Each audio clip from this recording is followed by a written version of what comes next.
Welcome to the Vinyl Files, everybody. Today we're taking a look at an album that I've been so excited for the last few months. I pre-ordered it the day it was announced and put in the wrong zip code because I was just so excited. Details didn't matter to me. But thankfully Media Mail just figured it out and I got it and it's mine and I'm so excited for this album. Today we're taking a look at Jackpot Juicer from Dance Gavin Dance. Disclaimer, if you're looking for a video that's a deep dive into the sexual misconduct allegations against Tillian Pearson and therefore a blind condemnation against this album and the band as a whole, this isn't the video for you. These are very serious and delicate things that I don't take lightly, but there are other outlets and channels that have done a deep dive into this and are far more capable than I to speak on it. I'm not brushing off or disregarding anything that's come to light. However, I'm here today to discuss the album Jackpot Juicer by the band Dance Gavin Dance, and that's what we're going to do. Before we get started with today's video, I just wanted to say thanks so much for watching, and if you could, leave a like and don't forget to subscribe, it sure helps. Now, this album, oh daddy, it's so good! All 1 hour and 3 minutes of its short movie length, have an ass, is just fantastic. The whole thing, it's song after song after song that just blows you, it's so good. This is their 10th studio album off of Rise Records. They recorded this album between April and July of 2021, and it was produced by Chris Crummett, who has done a lot of work with Dance Gavin Dance, as well as Knucklepuck, The Devil Wears Prada, Being As an Ocean, The Story So Far. The list goes on and on. He is very talented and very prolific with the albums that he produces or works on. The rollout and promotion for this record has been really fun. I've been just, every time I see something new pop up about it,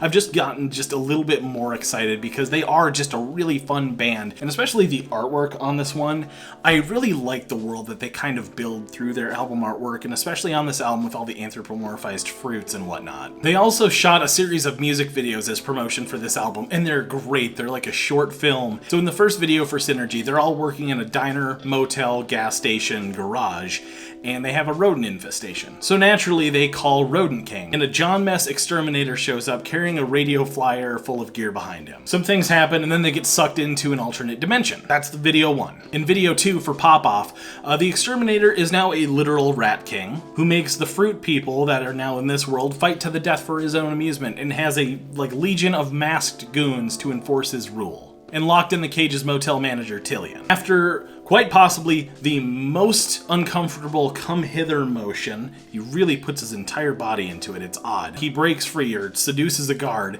and he gets out and then has dinner with the Rat King, who offers him the golden cheese, and then some other things happen, and then he gets the golden cheese and then everybody goes back home. In video 3 for Die Another Day, everybody wakes up back in the motel, and the Rat King has crossed over into this plane of existence. Exterminator gone, now we got the Rat King, who then lures them into like a fake casino night in order to steal the golden cheese again. It's basically a hallucination with a killer soundtrack. Like all 3 of these videos, they're all just like, just tripping with great songs. Now, shortly after this album was announced, their longtime bass player Timothy Freerick had suddenly and sadly passed away. The record and 3 of the 4 music videos released for this, they all feature Tim. He was a phenomenal bassist, and from the sound of it, he was one of the nicest people you could ever possibly hope to meet. Rest in peace, Tim Freerick. Let's get into the packaging here. The front cover is just really kind of fun. It's a bunch of fruits in a casino,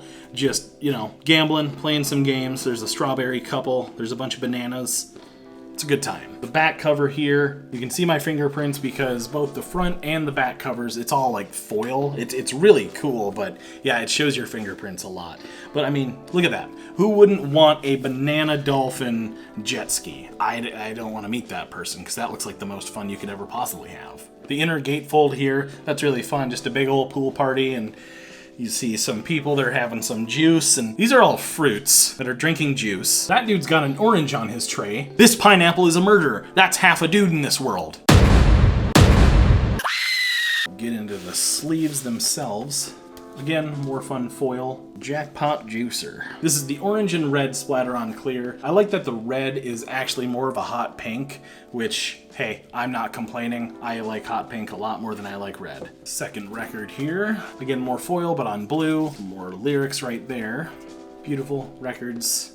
Absolutely. You know, I've always really admired this band because of their musicianship especially. I mean, it's all really catchy, but their musicianship is just fantastic. You know, Will Swan never ceases to amaze me. So groovy, technical, melodic, and he has great pop sensibilities. Tim Freerick was an absolute mammoth on the bass, and there was so much pocket in his playing you could stuff a cat in it. Matt Mingus is also a great drummer. He does pop so well, but then also handles metal stuff like an expert blacksmith. Andrew Wells is a stupid good guitar player and fits in really well with Will, and he kills it on vocals on this album. Tillion's vocals on Die Another Day and just this album in general are, if they're like from another world. Like, they're the best they've ever been. John Mess's energy and articulation is so on point. He brings some much needed chaos to the melody on this album. Okay, some standout tracks on this album, as well as a new segment that I'm gonna do for every Dance Gavin Dance video that I do, because the lyrics that John Mess sings are just so nuts,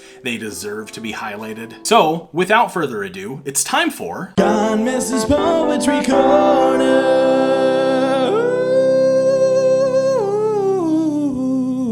Alright, all you jazz cats, dust off your slacks. It's time for some poetry written by the one, the only, the cool John Mess.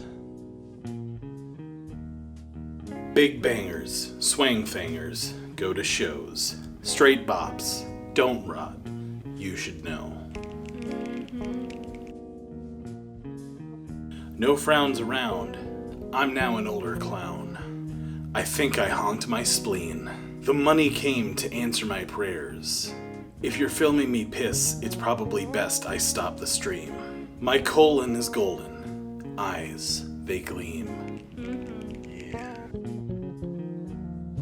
Dog, digging in the plants. These relationships, they just can't understand. Ask what they do for you. That's my best f***ing friend. Nip, me and the bud. Come and get your hug. Such deep words. Pigeon in my vision, frigid in the kitchen. Blithering committed piebald cow. Scummy ballerina standing on your femur. Pop your sloppy doggy eyeballs out. It was like spiritual. I got a tool topper with a blue shocker and a big plaid knee. It's a small f***er, but it eats rudders, and I hate to clean. Touching my soul. I got grips. I've got stocks. I've got barrels with an ox. Now I'm cold. I can't be angered. Touched my bladder. Crystal fragments stuck in bladders. No one thinks a baby's tough. All bags get a crinkled crunch. Trash actin' like it wasn't lunch. Your face is stuffed. No home for the evil skunk. Ass actin' like it never stunk. Your face a butt. You know, truly there isn't a bad track on this album. Like, every time a new song comes on, it's just like straight dopamine to the brain. If there weren't other things going on with certain members of the band, I think everyone would be raving about how fantastic this album is. Unfortunately, a lot of the reviews that I've read have been tainted with negative points about non-musical things. As they pull themselves back up, I'm truly excited to see how this band continues, how they progress, because if this is a sign of things to come, I will be waiting eagerly, because this is just such a solid release. If you haven't listened to this album, or you've been too cautious to listen to it because of what's been going on, just listen to the album. It's amazing. Thanks so much for watching, everybody. I have new videos coming out every single Saturday with my record reviews, and on Tuesday with the LP Weekly, so you don't miss when your favorite records get repressed or when new records get released. Consider subscribing to my channel. It makes me feel all happy inside, and don't forget to leave a like. And remember, until the table stops spinning, just keep grinning.